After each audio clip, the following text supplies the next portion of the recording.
how likely is it that the US will respond militarily to these Iranian missile strikes, and what factors might influence their decision?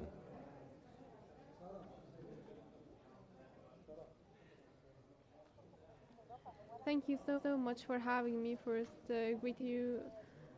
Um, Now we have reached the point that we have dreaded for all along, that taking the conflict between Israel and Iran and the intervention of the United States to as it launched airstrikes on nuclear sites into a wider conflict, as Iran now responded by striking military bases of the United States in the Middle East region.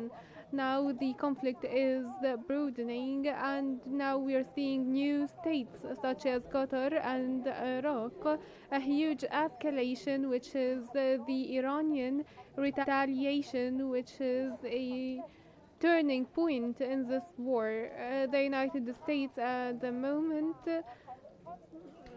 with the President Trump, who is the commander of the army, are now examining the next procedures, and there will be a US response and retaliation.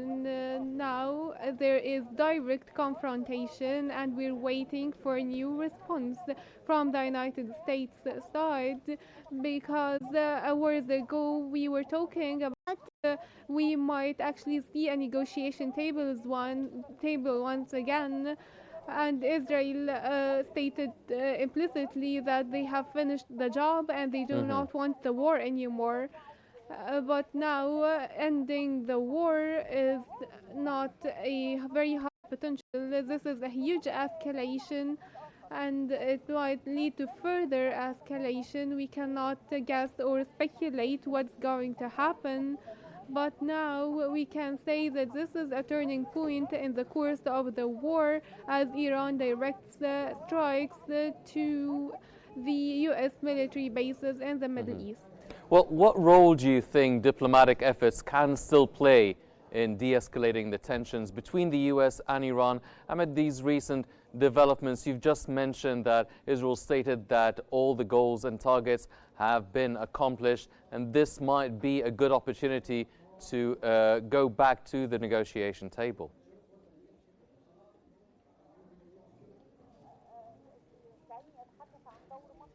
Let's talk about the Egyptian role, which is a very significant role.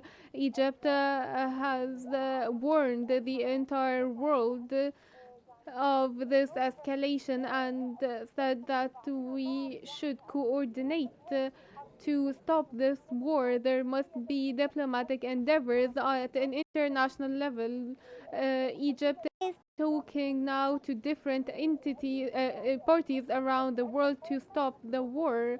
Egypt is integral and vital for this, with strategic influence and a well-spoken word before the European and the US sides. This stance and this posture can actually be simulated in Europe, as France and European states, as well as Russia, can actually took Iran out of this the huge escalation.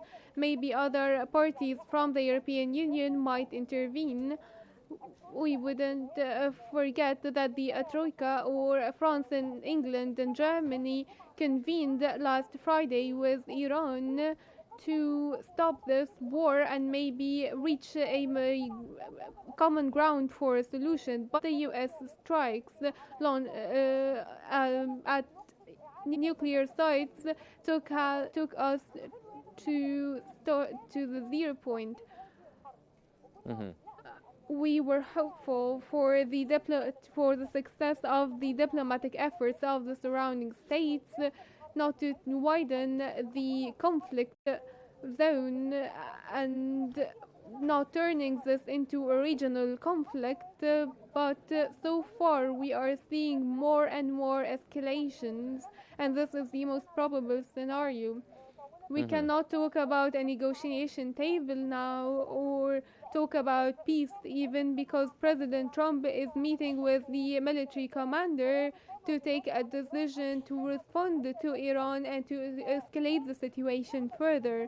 Now we only hope for the entire world to call for an end to this war, not only Egypt, as Egypt now is the only state taking these endeavors to get back to the negotiation table. We need the same response from Russia and the states with the strategic influence to intervene and stop the war Hmm.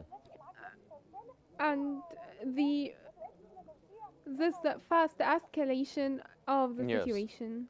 Well, based on your expertise, what do these missile launches indicate about Iran's current military capabilities and the intentions and the arsenal they possess of missiles, that they are actually able to conduct strikes in two different countries simultaneously?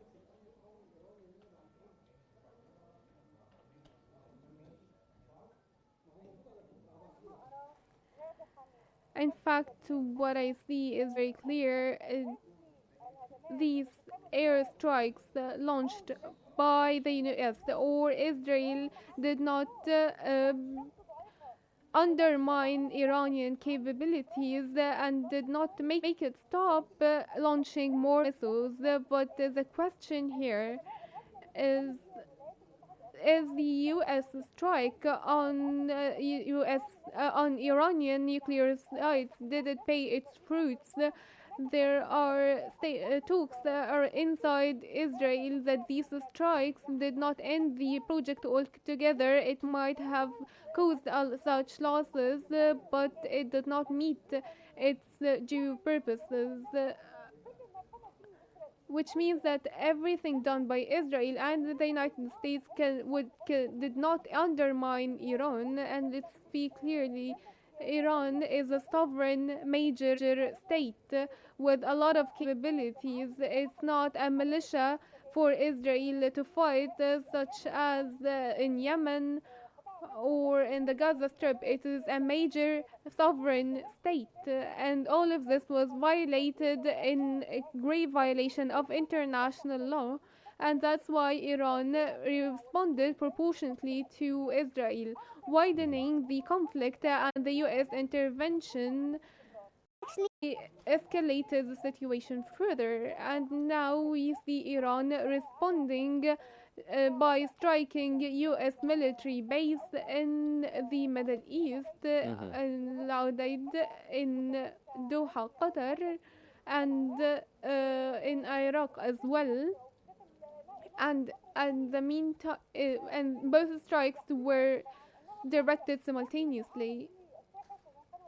In spite of all the US officials' statements that the Yaudaid base is completely protected with air defenses and it's fully prepared, now it is being struck a few days after targeting the nuclear sites in Iran.